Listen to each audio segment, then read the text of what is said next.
Саламатсыздар ма, құрметті оқушылар? Бүгінгі сабағымыз 5-ші сыныпта. Сабағымыздың тақырыбы қандай дерек көздер сақтар туралы мәлімет береді. Сабағымыздың мақсаты картадан тайпалық одақтарының орналасуын көрсету, ежелгі мемлекеттік бірлестіктердің құрылымын білу. Сақ тайпаларының шығу тегін білуіміз керек. Сақтар туралы дерек көздер мәліметтерді талдай алуымыз керек. Енді оқушылар сабағымызды бастайық. Сақтардың мекендеген жерлері.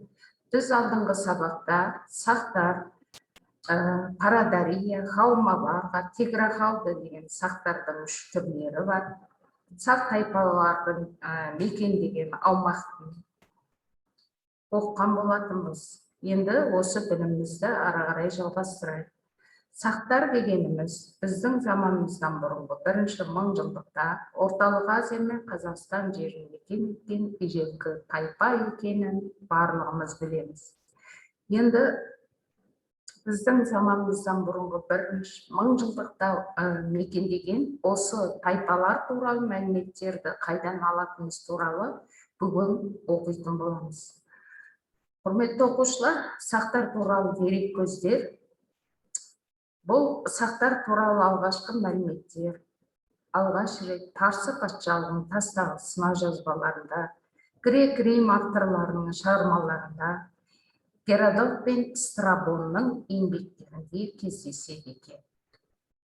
Сақ деген сөзінің мағынасы Парсы жазбаларында құдіретті еркектер деп түсіндірсе, ал Иран жазбаларында жүйрік атты торлар деген.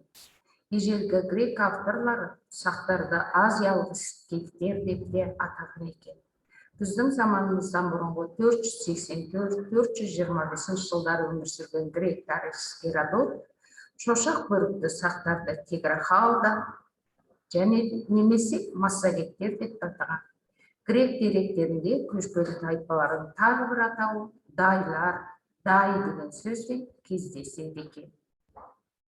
Грек тарихшыларының атауына қарағанда сақтар дұшпанға қатал, досқа адал болған. Олар батыр, жауынгерлерді ардақтап, құрмет тұтқан екен.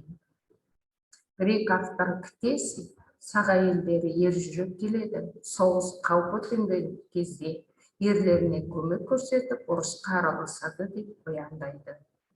Сақтар туралы біз мінеки жоғарғы жазба деректерді 3 топқа бөліп қарастыруымызға болады. Дәптерге белгілеп аламыз. Біріншісі ежелгі Парсы патшаларының тастағы сына жазбалары мен Геродоттың еңбектеріне негізделген деректер. Екіншісі Александр Македонский мен оның мұрагерлерінің жорықтар кезіндегі грек жазбалары. Үшіншісі Орта Азия халықтарымен байланыста болған өз замандастарының мәліметтеріне сүйенген грек және латын ғалымдарының жазбалары. Деп осы ежелгі деректерді біз 3 топқа бөліп қарастыруымызға болады екен. Ендеше Бахистун жазбасынан үзінді оқиын сіздерге. Біздің дәуірімізге дейінгі 1500 жылғы Бахистун жазбасында былай деп жазылған. Суы лайланып, ағатын 2 дарияның ар жағында жазық дала бастаған. Осы далада сақ деп аталатын халық тұрады деп айтылған екен. Ендеше балалар жоғарғы білімімізді жетілдіре отырып, кестемен жұмыс жасаймыз. Бірінші деректер қалай аталады? Геродот сақтарды қалай атады? Ирандықтар сақтарды қалай атады?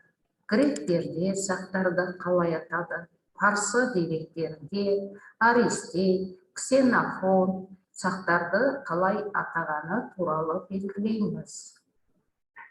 Сақтар туралы дерек көздерді біз Геродоттан, Арианнан аламыз. Спаргапес туралы, Схунка, Памфиторг, Страбон, Пален, Спитамен, Ктесий осы дерек көздерден толық мәліметтерді алатын боламыз.